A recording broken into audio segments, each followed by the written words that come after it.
ಮನೆ ಬಾಡಿಗೆ ಪಡೆಯುತ್ತಿರುವಂತಹ ಗ್ರಾಹಕರಿಗೆ ಎಚ್ಚರಿಕೆ. ಇಲ್ಲ ಅಂದ್ರೆ 200 ಯೂನಿಟ್ ಫ್ರೀ ಆಗಿ ನಿಮಗೆ ಸಿಗೋದಿಲ್ಲ. ಮೊದಲು ಇರ್ತಕ್ಕಂತಹ ಬಿಲ್ಲು ಕೂಡ ನೀವೇ ಕಟ್ಟಬೇಕು. ಈಗಿರುವಂತಹ ಬಿಲ್ಲು ಕೂಡ ನೀವೇ ಕಟ್ಬೇಕಾಗತ್ತೆ.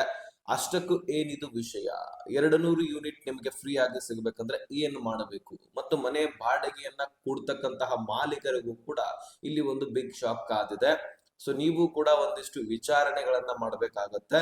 ಬನ್ನಿ ಹಾಗಾದ್ರೆ ಈ ವಿಡಿಯೋದಲ್ಲಿ 200 ಯೂನಿಟ್ ಅನ್ನ ಫ್ರೀ ಆಗಿ ಹೇಗೆ ಪಡ್ಕೊಳ್ಳೋದು, ಈಗಾಗಲೇ ಅರ್ಜಿಗಳನ್ನ ಸಲ್ಲಿಸಿದ್ರಿ ಆದ್ರೂ ಸಹಿತ 200 ಯೂನಿಟ್ಸ್ ಫ್ರೀ ಆಗಿ ಸಿಗತ್ತೋ ಇಲ್ವೋ ಅನ್ನುವಂಥದ್ದನ್ನ ಈ ವಿಡಿಯೋದಲ್ಲಿ ಗಮನ ಹರಿಸೋಣ.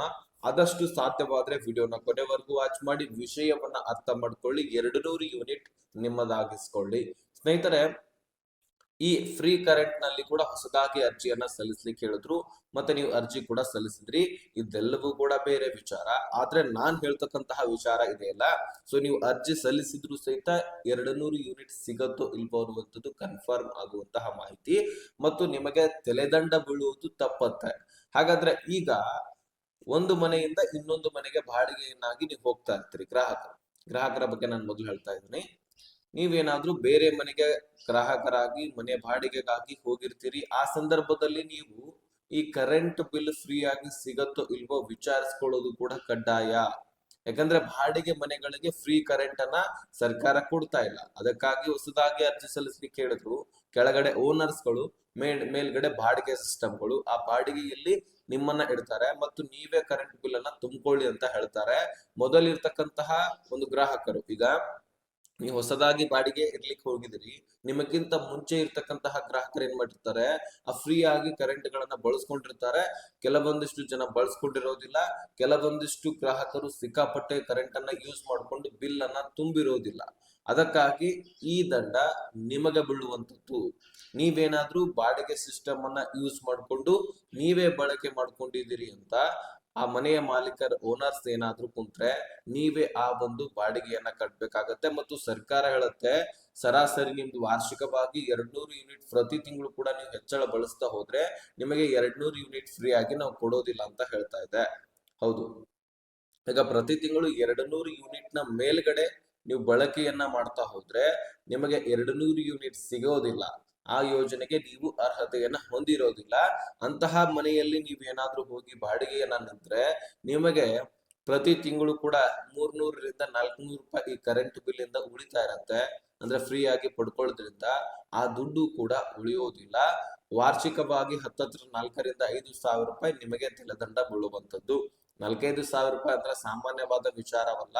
ಸೊ ಅದಕ್ಕಾಗಿ ನೀವು ಯಾವುದಾದ್ರೂ ಮನೆಗೆ ಬಾಡಿಗೆ ಹೋಗಬೇಕಂದ್ರೆ ಅಲ್ಲಿ ಕರೆಂಟ್ ಸರಿಯಾಗಿ ಸಪ್ಲೈ ಆಗತ್ತ ಮತ್ತು ಅಲ್ಲಿ ಫ್ರೀ ಆಗಿ ಕರೆಂಟ್ ಸಿಗತ್ತೋ ಇಲ್ವೋ, ಗೃಹ ಜ್ಯೋತಿಗೆ ಆ ಮನೆ ಅರ್ಹತೆ ಹೊಂದಿದೆಯೋ ಇಲ್ಲವೋ, ಮತ್ತು ಮೊದಲಿರ್ತಕ್ಕಂತಹ ಒಂದು ಗ್ರಾಹಕರು ಎಷ್ಟು ಕರೆಂಟ್ ಬಿಲ್ ಅನ್ನ ಉಳಿಸಿದ್ದಾರೆ, ಎಷ್ಟು ತಿಂಗಳಿನಿಂದ ತುಂಬಿಲ್ಲ ಅನ್ನುವಂಥದ್ದನ್ನು ಕೂಡ ತಿಳ್ಕೊಳ್ಬೇಕು. ಸಾಧ್ಯವಾದ್ರೆ ನೀವು ವಿದ್ಯುತ್ ಇಲಾಖೆಗೂ ಕೂಡ ಹೋಗಿ ಭೇಟಿ ಕೊಟ್ರೆ ಒಂದು ಬೆಟರ್ ಆಪ್ಷನ್ ಅಂತ ಹೇಳಬಹುದು. ಆಗ ಮಾತ್ರ ನಿಮಗೆ ಈ ಫ್ರೀ ಆಗಿ ಕರೆಂಟ್ ಸಿಗುವಂತದ್ದು 200 ಯೂನಿಟ್.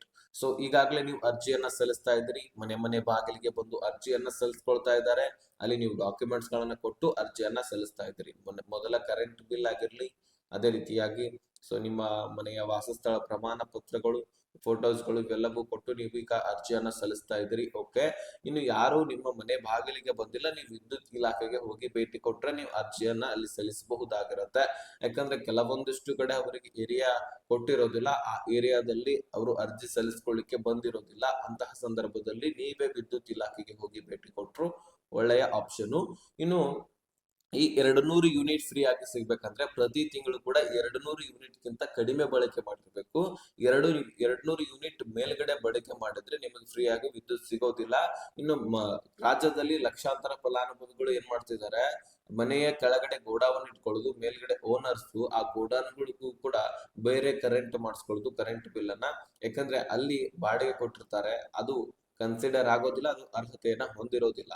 ನೀವು ಗೋಡಾವನ್ ಮಾಡಿಸಿ ಅಥವಾ ಬಾಡಿಗೆ ಸಿಸ್ಟಮ್ ಗಳನ್ನ ಮಾಡಿಸಿ ಎಲ್ಲದಕ್ಕೂ ಕೂಡ ಕೊಡೋದಿಲ್ಲ. ಸ್ವಂತ ಮನೆ ಹೊಂದಿರ್ತೀರಿ, ಬಡವರಿರ್ತೀರಿ, ಅದಕ್ಕಾಗಿ ನಿಮ್ ಕರೆಂಟ್ ಬಿಲ್ ಅನ್ನ ಕೊಡ್ತಿರ್ತಾರೆ. ಸ್ವಂತ ಮನೆ ಅಂದ್ರೆ ಆಶಾರಾಮಿ ದೊಡ್ಡ ದೊಡ್ಡ ಮನೆಗಳಿಗಲ್ಲ, ಒಂದು 30-40 ಸೈಟ್ಗಳಲ್ಲಿ ಒಂದು ಸಿಂಗಲ್ ಫ್ಲೋರ್ ಬಿಲ್ಡಿಂಗ್ ಅಪ್ಪ, ಇಂತಹ ಮನೆಗಳಿಗೆ ಒಂದು ನಿಮಗೆ ಫ್ರೀ ಆಗಿ 200 ಯೂನಿಟ್ ಕೊಡ್ತಿರ್ತಾರೆ. ಅದನ್ನ ಬಿಟ್ಟು ಬಾಡಿಗೆ ಸಿಸ್ಟಮ್ಗಳಿಗೆ ಬೇರೆ ಬೇರೆ ನೀವು ಅರ್ಜಿ ಸಲ್ಲಿಸೋದು, ಕೆಳಗಡೆ ಬೇರೆ ನೀವು ಮೀಟರ್ ಗಳನ್ನ ಮಾಡಿಸ್ಕೊಂಡು ಅಲ್ಲಿ ಬೇರೆ ಅರ್ಜಿ ಸಲ್ಲಿಸೋದು, ಗೋಡಾವನ್ಗಳಿಡೋದು, ಶಾಪ್ಗಳನ್ನ ಇಡೋದು, ಶಾಪ್ಗಳನ್ನ ರೆಂಟ್ಗಾಗಿ ಕೊಡೋದು, ಈ ರೀತಿ ನೀವು ಮಾಡಿದಾಗ ಇದು ನೀವು ಅರ್ಹತೆಯನ್ನ ಹೊಂದೋದಿಲ್ಲ. ಗ್ರಾಹಕರಿಗೆ ಹೇಳ್ತಾ ಇದ್ದೀನಿ.